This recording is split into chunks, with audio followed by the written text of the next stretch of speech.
première fonctionnalité qu'on va regarder ensemble, c'est comment on peut modifier le visuel de certaines lettres dans un paragraphe ou même que certains mots dans un paragraphe. Donc, comment on fait ça? Il faut premièrement sélectionner ce qu'on veut modifier.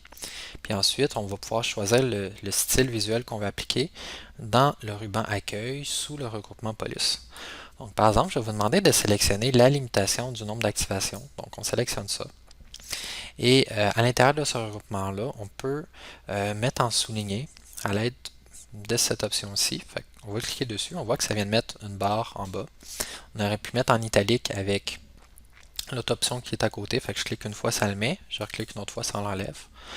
Et je peux mettre en gras à l'aide de l'option G ou recliquer dessus pour l'enlever.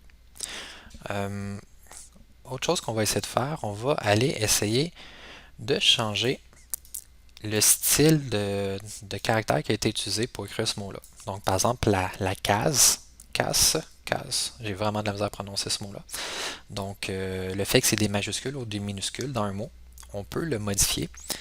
Comment? Ben, je sélectionne mon mot ou la partie de texte que je veux appliquer la transformation et j'ai dans le regroupement police modifié la case qui apparaît. Je clique dessus et là je peux dire ben, comment je voudrais que mes caractères soient écrits à l'intérieur du mot. Est-ce que je veux tout en majuscule, tout en minuscule? Est-ce que je veux inverser, que les minuscules deviennent des majuscules, etc. Donc je pourrais dire, par exemple, on va le mettre en majuscule. Maintenant, je vais vous demander d'essayer, par exemple, de mettre le soulignement, fait que c'est cette option-là ici, sur le mot limitation, mais seulement sur les 5 premières lettres. Donc, vous pouvez essayer de le faire. Qu'est-ce que vous devez faire? Ben, si vous ne l'avez pas trouvé, vous tenez enfoncé à partir du L jusqu'au T. Fait qu'on fait une sélection de seulement les 5 premiers caractères. Et on peut aller choisir soit la couleur qu'on veut en pesant sur la petite flèche qui est à côté. Fait qu'on pourrait prendre une autre couleur que le jaune. Ou on va prendre le jaune à cause que c'est la couleur qui est dans le résultat final qu'on souhaite atteindre. Prochaine chose qu'on va essayer de faire, on va changer la couleur de la police. Donc, on voit on a un A ici avec la couleur. Mais si je sélectionne du texte, je peux aller changer la couleur de ma police comme ça. Et on peut, par exemple, aller mettre le DMR en gras.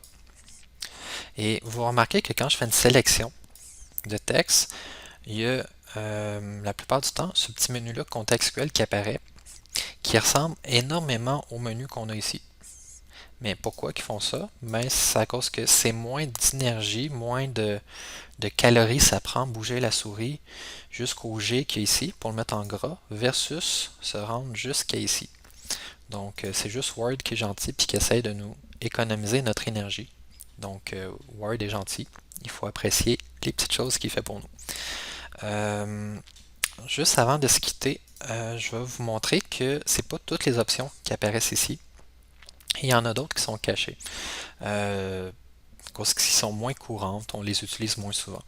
Par exemple, sélectionnez le premier, tous les caractères qui forment la première phrase du paragraphe qui est ici. Et on va utiliser ce petit bouton-là ici. Fait que la plupart des regroupements comme paragraphe, police, presse-papier, style ont tout ce petit bouton-là.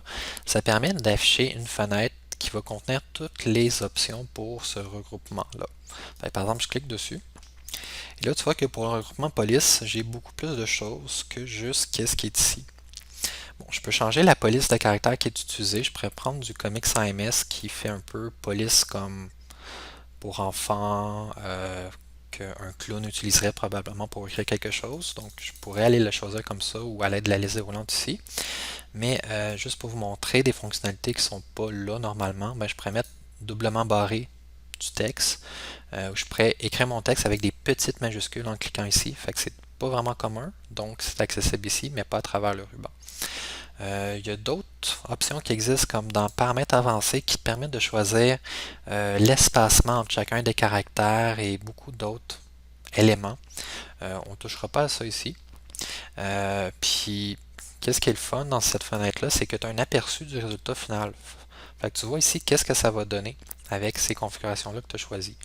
Par exemple, si je m'en vais aller choisir Comics AMS, à cause j'en ai parlé tantôt, Comics AMS, ici, je vois que ça va faire la police style clown enfantin un peu. Et je vais voir qui est doublement barré avec une petite majuscule. Donc si je fais OK, c'est exactement ce style-là que j'avais dans l'aperçu qui va être mis. Vous avez également la possibilité d'augmenter la taille de la police rapidement ou de le diminuer sans passer par la sélection comme ça. Fait que si j'ai sélectionné ça ici, je peux l'augmenter ou le diminuer rapidement. Et tu as l'option d'annuler tous les changements de mise en forme que tu as fait. Donc à l'aide de ce bouton-là, tu peux les annuler. Ou sinon, vous pouvez utiliser le raccourci clavier qui a été montré dans une des premières vidéos. Donc, c'est tout pour pour ce regroupement-là. Donc, on va passer à une prochaine notion.